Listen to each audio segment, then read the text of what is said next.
Hello guys, welcome back to OC square. இந்த video நம்ம எதை பற்றி பார்க்க போகிறோம்னா பேடிஎம் பேமெண்ட்ஸ் பேங்க். அதை பற்றி ரீசெண்டாக ஒரு நியூஸ் வந்துச்சு. அது என்னன்னு சொல்லிட்டு நான் எக்ஸ்பிளைன் பண்ணுறேன். ஃபர்ஸ்ட் பார்த்தீங்கன்னா பேடிஎம் பேமெண்ட்ஸ் பேங்க் இது பார்த்தீங்கன்னா இப்போ State Bank of India, Canara bank இருக்குல்ல, அதே மாதிரி இதுவும் ஒரு பேங்க். இந்த பேங்க் பார்த்தீங்கன்னா ஆஃப்லைனில் கிடையாது, ஆன்லைனில் அவைலபிளாக இருக்குது.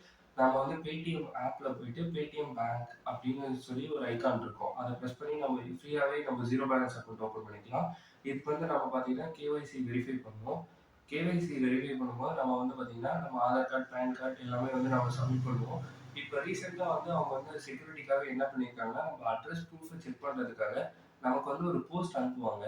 அந்த போஸ்ட்டை நம்ம பேடிஎம் ஆப்பில் ஸ்கேன் பண்ணிட்டு அதுக்கப்புறம் 2 ஹவர்ஸ் கழிச்சு நம்ம ஜீரோ பேலன்ஸ் அக்கௌண்ட் ஆக்டிவேட் ஆயிரும். என்கிட்ட கூட ஒரு பேடிஎம் பேமெண்ட்ஸ் பேங்க் அக்கௌண்ட் இருக்கு. அது பார்த்தீங்கன்னா எப்பயோ இன்கேஸ் எமர்ஜென்சினா நீங்கள் அதில் கூட அமௌண்ட் டெபாசிட் பண்ணி வச்சுக்கலாம். யூஸ்ஃபுல்லாக தான் இருக்கும். இப்போ பேடிஎம்ல நம்ம ஆல்ரெடி பண்ணுற யூபிஐ டிரான்சாக்ஷன், அதுக்கப்புறம் கடையிலலாம் ஒரு பாக்ஸ் வச்சுருப்பாங்க, அந்த பாக்ஸு அது எதுவுமே பார்த்தீங்கன்னா அப்படியே தான் ஒர்க் ஆகும். இந்த பேடிஎம் பேமெண்ட்ஸ் பேங்க் இந்த பேங்க் மட்டும் பார்த்தீங்கன்னா இப்போ வரப்போகிற February 29 ஸ்டாப் பண்ண போகிறாங்க.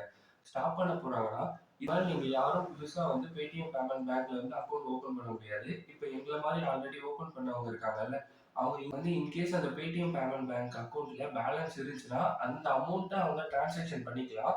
ஆனால் அந்த அக்கௌண்ட்டுக்கு அதுக்கப்புறமேட்டு நம்மளால அமௌண்ட் டெபாசிட் பண்ணவோ, அதுக்கப்புறமேட்டு மணி ஆட் பண்ணவோ, அதுலேருந்து வேலெட்டுக்கு ட்ரான்ஸ்ஃபர் பண்ணவோ நம்மளால முடியாது.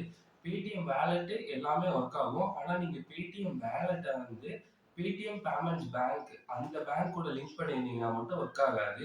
இந்த பேடிஎம் பேமெண்ட்ஸ் பேங்க் பார்த்தீங்கன்னா நான் சொன்ன மாதிரியே தான். இப்போ எஸ்பிஐ பேங்க் மாதிரி தான். இப்போ இந்த பேங்க் அக்கௌண்ட்டை நீங்கள் ஜிபேல கூட லிங்க் பண்ணிக்கலாம். இப்போ நீங்கள் இதை ஜிபேல ஆக்டிவ் அக்கௌண்ட்டாக செட் பண்ணியிருந்தீங்கன்னு வச்சுக்கோங்க.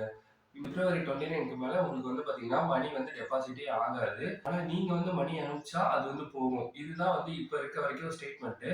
இதை அஃபிஷியலாக நீங்கள் இப்போ பேடிஎம் பேமெண்ட்ஸ் பேங்க் யூஸ் பண்ணீங்கன்னா பேடிஎம்ல இருந்தே நமக்கு அஃபிஷியலாக மெயில் பண்ணியிருந்தாங்க. அந்த மெயில் காப்பியை நான் அப்படியே அட்டாச் பண்ணுறேன், பார்த்துக்கோங்க.